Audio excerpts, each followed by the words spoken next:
Nah, gambar yang berikut di sini adalah gambar rumah di pedalaman, amat sangat sederhana. Di tempat yang primitif, ini kontras dengan yang tadi di kota ya. Nah, saya mau ceritakan satu pengalaman saya menginjil di Kubu. Kubu adalah salah satu suku di Indonesia yang terasing, terpencil di Sumatera, di lereng Bukit Barisan, yang masih sangat primitif. Karena apa? Mereka masih telanjang dada, mereka tidak mengenal paku, tidak mengenal gergaji, saudara. Rumah mereka di atas pohon diikat-ikat begitu, masih primitif pada waktu itu.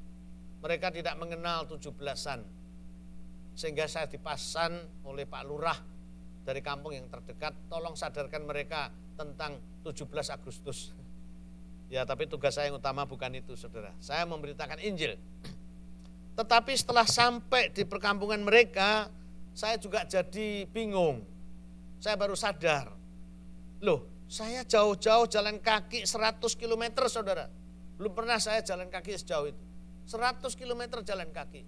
Masuk rimba raya, saudara. Setelah sampai di perkampungan mereka, saya baru sadar, caranya bagaimana saya menginjili mereka ini. Saya tidak mengerti bahasa mereka. Maka saya berdoa, Tuhan, aku sudah jauh-jauh Engkau utus. Bagaimana aku bisa memberitakan Injil pada mereka? Aku tidak mengerti bahasa mereka. Tentunya sulit untuk belajar dalam waktu yang singkat. Tuhan tahu kebutuhan saya. Maka pada waktu saya sampai ke kampung itu, saya cari informasi dulu apa yang terjadi. Ternyata kepala sukunya yang sekaligus dukun lumpuh, saudara. Tidak bisa berjalan. Pada waktu saya mendengar bahwa kepala sukunya yang sekaligus dukunnya lumpuh, iman saya tumbuh, saudara. Saya yakin melalui ini saya bisa memberitakan Injil, saya akan doakan, dukun ini akan sembuh dan bisa berjalan. Aneh, saya punya keyakinan seperti itu. Dan kalau kepala sukunya bertobat, tentu anak buahnya lebih mudah. Lalu benar, setelah masuk ke kampung itu, saya langsung naik ke atas. Saya menginjili dukun ini, saudara. Waktu saya lihat dia terbaring, wajahnya serem, kurus, jarinya 6, saudara. Kiri kanan jarinya 6. Mungkin itu dianggap kelebihannya, saudara ya. Terbaring. Saya pakai bahasa Tarsan, ya. Saya katakan, Bapak sekarang lumpuh ya, tidak bisa jalan ya. Dia mangguk begitu, berarti mengerti. Bapak ingin berdiri dan berjalan, saya mondar-mandir, saudara. Di rumahnya ini, mondar-mandir. Dan saya ulang itu berapa kali bahasa Tarsan ini. Dan akhirnya dia mengerti. Dia menundukkan kepala lagi, tanda setuju. Kalau Bapak ingin berdiri dan berjalan, mau saya doakan hanya kepada Allah yang Maha Kuasa. Dan dia mengerti, saudara. Mengerti. Tapi ada syaratnya, saya bilang. Tapi ada syaratnya. Waktu itu saya melihat di atas kepalanya ini banyak berhala, saudara. Banyak jimat-jimat.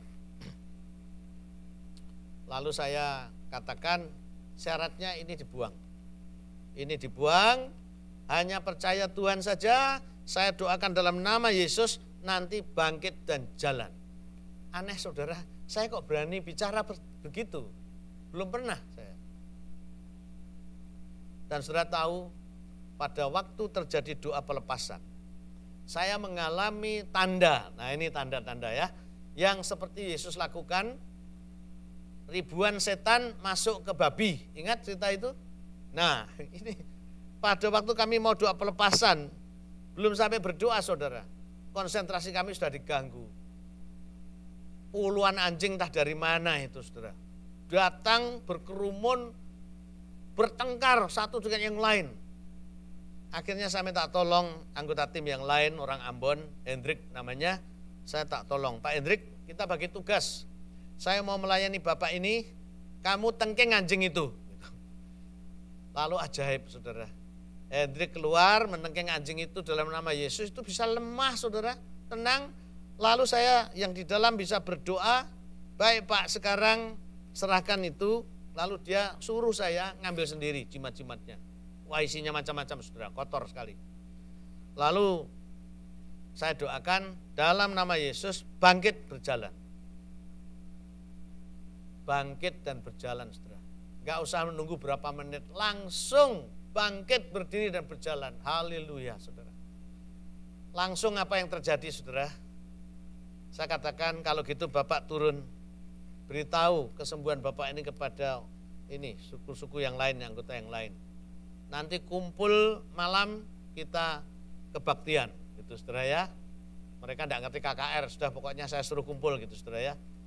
Dan ternyata dia bisa turun saudara, saya jalan turun dan memberitahu orang-orang sekampung itu.